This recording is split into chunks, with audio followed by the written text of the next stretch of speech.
ginataang manok na may halo na ano to, carrots at sayote. Yung binili namin sa palengke ng Tansa. Ito yung Ricardo. Nauna na yung lumpia. Yung pipino ubos na. So bumili na lang ako dyan sa taas. Hindi ko pa nagagawa yung nyug. Pero yung manok,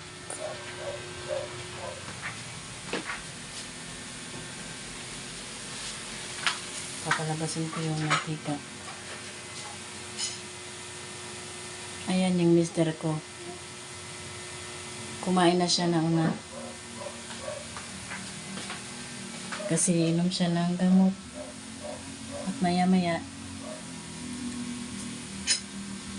mag-insulin na twice a day. Umaga at gabi. Pero yung gamot, may mga gamot siya na every 6 hours. Meron din namang 12 hours.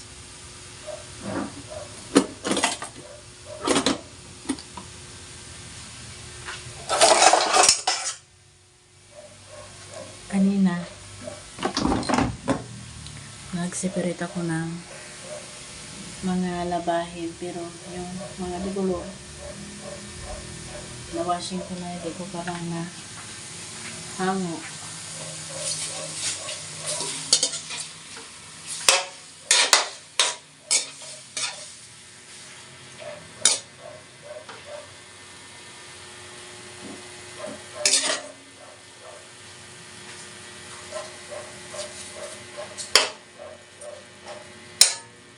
Hindi ko pa nahango. Ito nga yung uso. Umalis kami kanina kasi kumuha siya ng sahod. Cash ang sahod nila. Tapos, tumaan kami doon sa bahay ng pamangkin ko kasi kinuha yung panglinis sa sugat. At yung tablet ko, ang pawis ko. Walang hangin dito ba? Yung tablet at yung ayun. Ito at ito.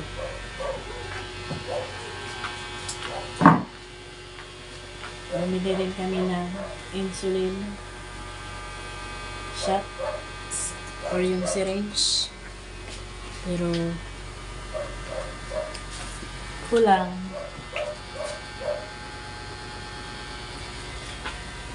Kulang siya. Dalawa lang. Meron nakakatakot. Ha? Meron nakakatakot na. meron doon guys. 1 ml. Ito kasi 0.5.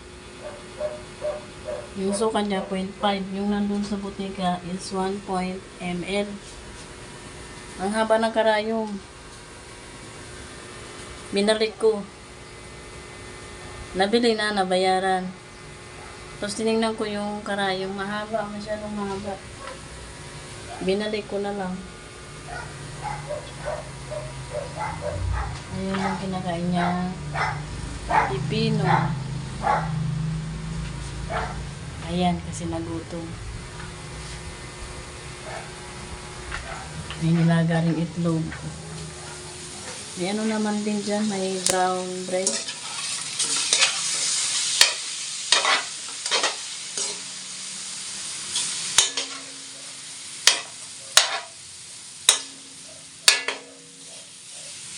Yun yung pipino na binili namin doon sa Tansa. Yun. Yun nga. Sana yan? Ayan. Diyan sa taas. Ano?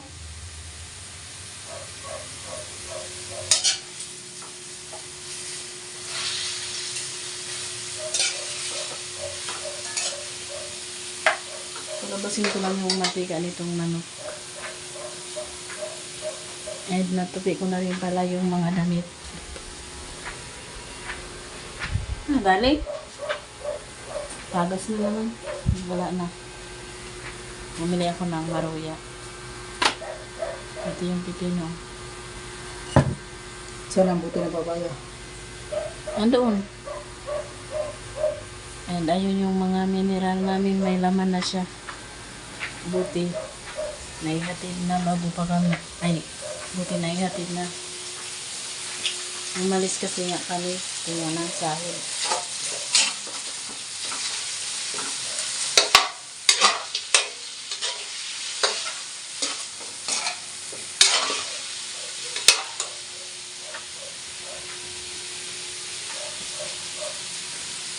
So yun, mamaya na lang. Ayan yung ibang labahin ko.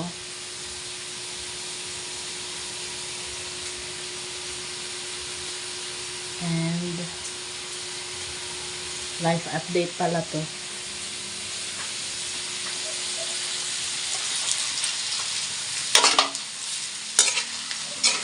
Naungan na yung ibang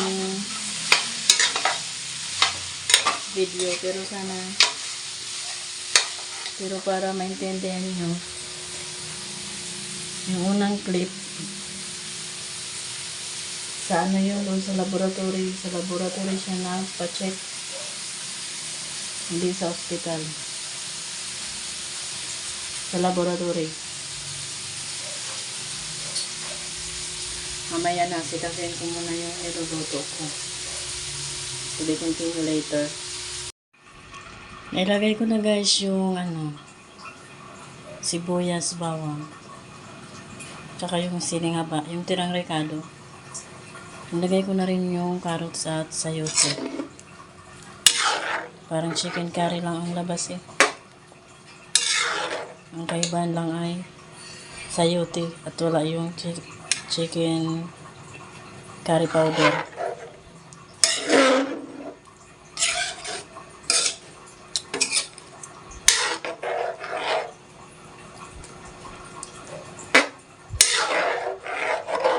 Hindi ko pa ito nalalagyan ng asin.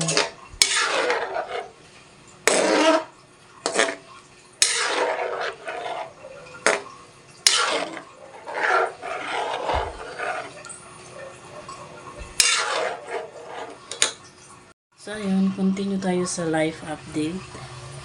Health update.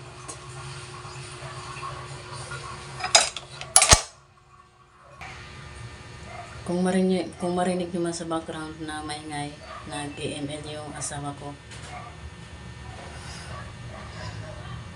Nagsimula siya na mag-leave. Then,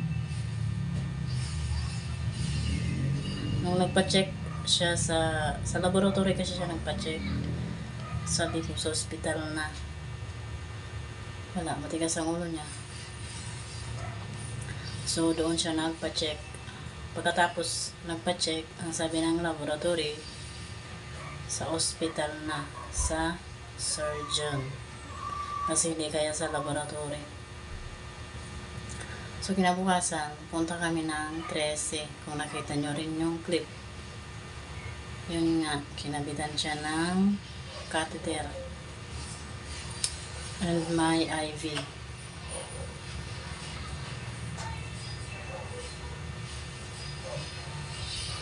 Mataas ang kanyang sugar, so diabetic. Nagme-maintenance siya guys, pero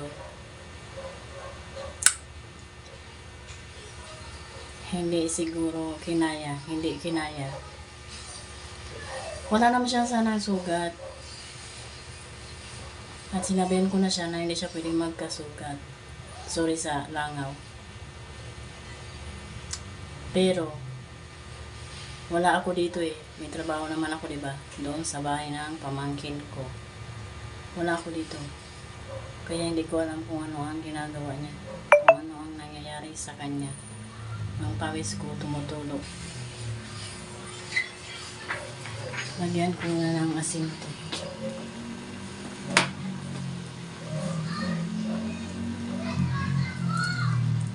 Napansin ko na lang, malala na ang sugat niya.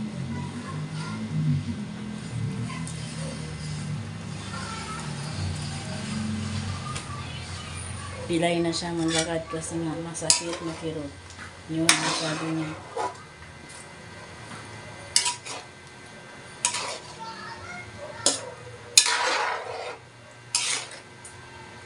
Sa 13, chinik siya.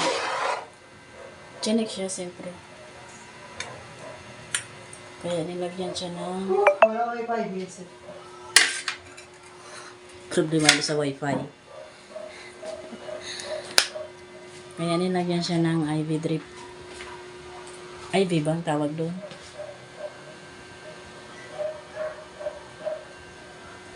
Tapos, ano kami doon, maghapon.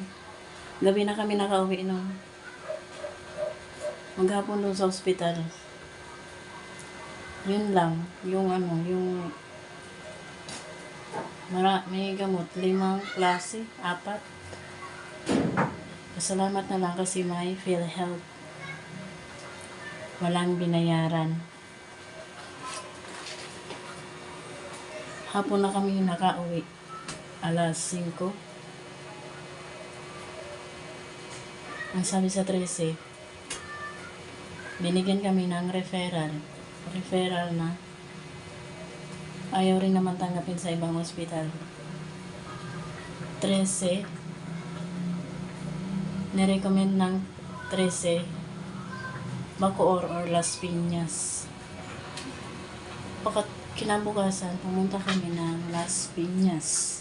Ay, ng Bacoor. Dalawa na, Bacoor. 13, Bacoor. Ang sabi sa Bacoor, walang bakante. Same na reason sa 13. Walang bakante. Walang bakante sa Bacoor.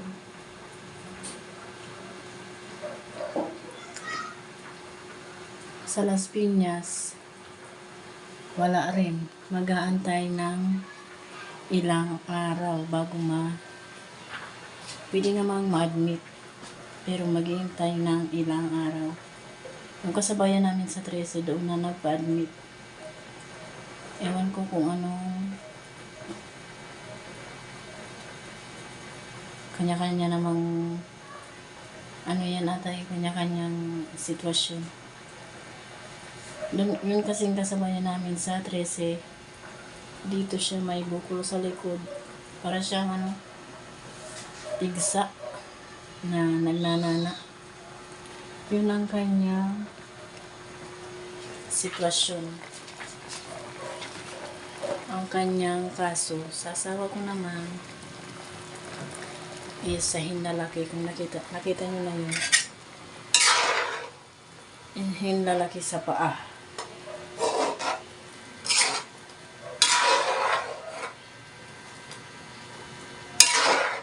Sa isang araw, 3 ang napuntahan namin. 3 ba yun?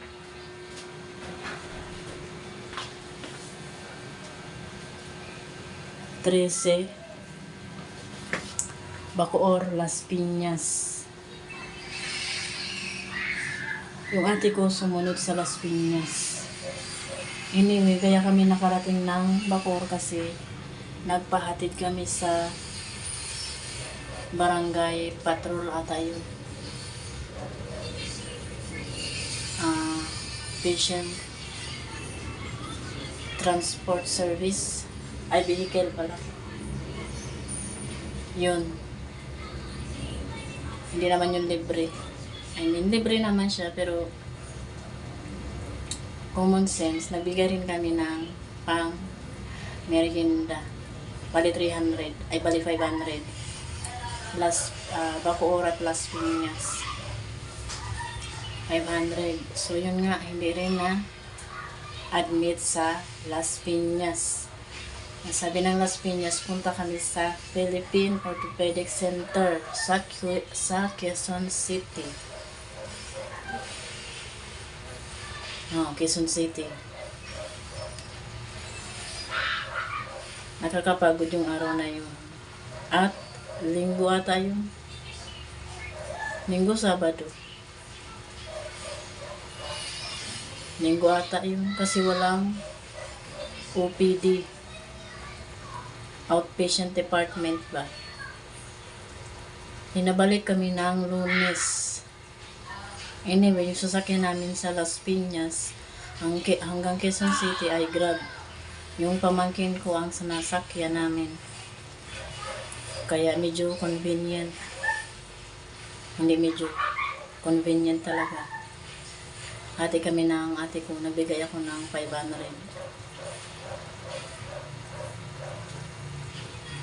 Doon. Chinek naman. Pero nga kasi linggo. Kaya pinabalik. Bumalik kami ng Lunes. Alas 12 ng madaling araw kami gumising. Tapos, ninik up kami dito ng pamangkin ko is lampas ng alas 2 ng madaling araw. So, biyahe na kami noon. Pupunta sa Quezon City sa Philippine Orthopedic Center. Anyway, mga public hospital yung mga pinuntahan namin kasi hindi naman wala kami sapat na pera para sa private. So yun, pumunta kami sa Philippine Orthopedic Center ng Lunes. Pagdating doon, wala pa rin. Hindi siya ma-admit. At sinabi na naman na pumunta sa East Avenue Medical Center, Quezon City din. Nakakapagod guys.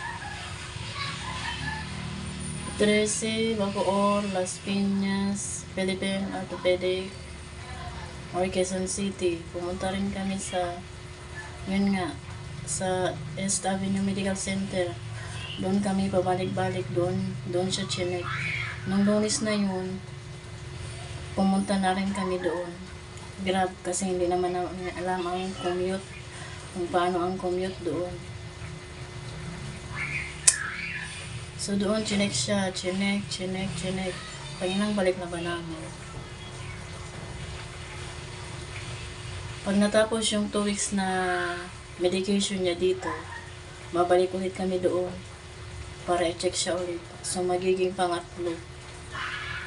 Yung nakita niyong hotel, inabot na kami noon ng gabi nga. Hindi kami familiar sa lugar at anong oras na natapos yung check-up niya. Gabi na. Nakita nyo diba, alas 10 kami nasa hotel. Kaya nag-hotel kami. Balak sana ng asawa ko na or nagsasabi siya na doon na lang kami matulog sa may bench. May mga bench naman doon. Hindi kasi ako nag-video doon sa may hospital guys kasi may mga lugar na hindi ako nag-video. May mga area na hindi ako nag-video.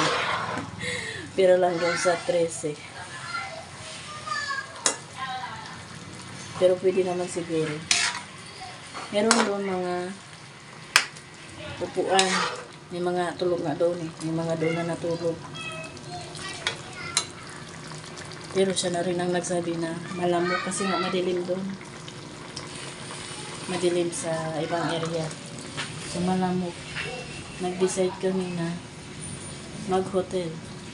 So yung tricycle driver nag-suggest siya ng hotel na mura. Doon din naman sa area. Ang binayaran namin ay 700 for 6 hours. Ay, 8 hours. Kinatok pa nga kami noon eh. Kasi 6 hours yung sinabi ng asawa ko. So 4 a.m. 4 ng madaling araw, nagkatok yung may-ari ng hotel or yung tauhan doon sa hotel. Nagkatok talaga siya. Sabi niya, kung mag-extend daw kami, nag-extend kami, nag-add na lang kami ng 200 plus. Kasi maaga pa para lumabas eh. Kasi kung hindi kami mag-hotel guys, naku, hindi magiging komportable ang pahinga. Baka magkaroon pa kami ng lumdeng sakit. Magka-dengue kasi nga malamok doon sa may hospital. Sa mga upuan doon na pwedeng tulugan. Kaya yun, nag-decide kami ng mga hotel. Wala kami. Ang ano lang, ang extra lang na dala ay sa kanya, damit. Sa akin, ternuhan. Ay, ternuhan ba? Oo, ternuhan na damit. Pero damit lang ang pinalitan ko.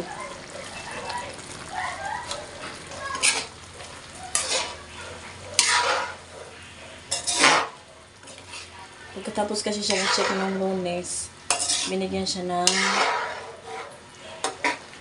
ng laboratory exam. Ay, exam. Oo. Kailangan niya magpa-laboratory, magpa-test. At x-ray ko yung hindi na kami umuwi. Pagkatapos nun, yun na nga, nagpa-laboratory siya ng Martes.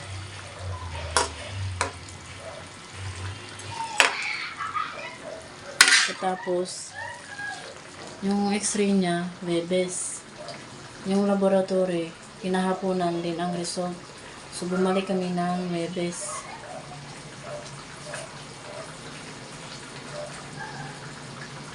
Pero sa iba na kami na, tapos nagpasa na kami ng result. Pero sa iba na kami napunta. Imbis sa general surgery, napunta kami sa internal medicine. Yung mga doktor din naman ang nag-ano sa amin. Ang kung saan kami dapat pumunta. So yun. Tapos nga yan, binigyan siya ng 2 weeks.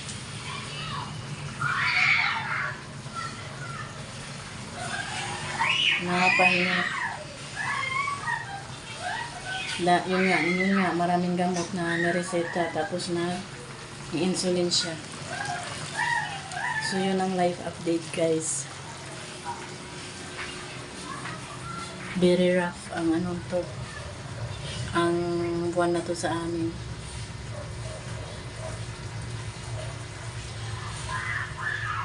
Doon sa Las Piñas, umiiyak ako kasi nakakapagod maghanap ng hospital. Sinasabi nila na kailangan na daw tanggalin. Pero bakit tinatanggihan kami? Tinatanggihan siya. Emergency daw. Ba't tinatanggihan ang asawa ko, no? Wala rin ako siguro case to case basis.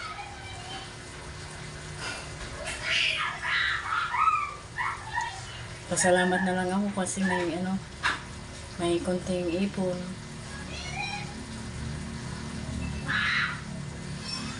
May konting ipon, kaya hindi. Basta, salamat ako kasi may konting ipon kami. Kaya hindi nyo muna ako makikita doon sa bahay ng pamangkin ko. Dito muna ako sa bahay namin para tulungan siya. Kasi naglilinis ng sugat, nag-inject ng insulin. So, kailangan niya ako dito. At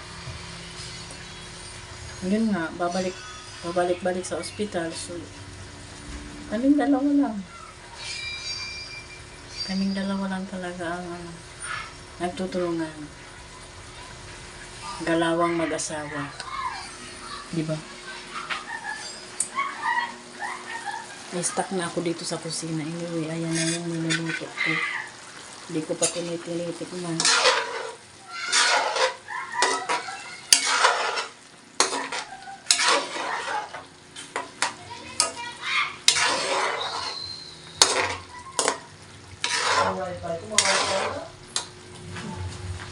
Baka sira.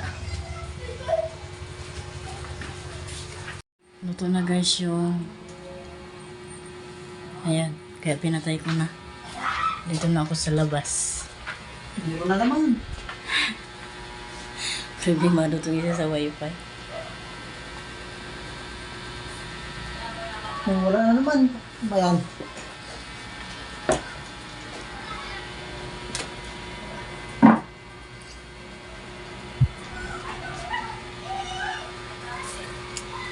Ito ang kanyang mga reseta. Back to back yan. Kaya ka muna. Ito, bibili pa kami kasi for 2 weeks to eh. Twice a day. Kulang. Ito yung dating. Ito yung binili sa Mercury. Ngayon, mag-shot na ba? Mamaya pa.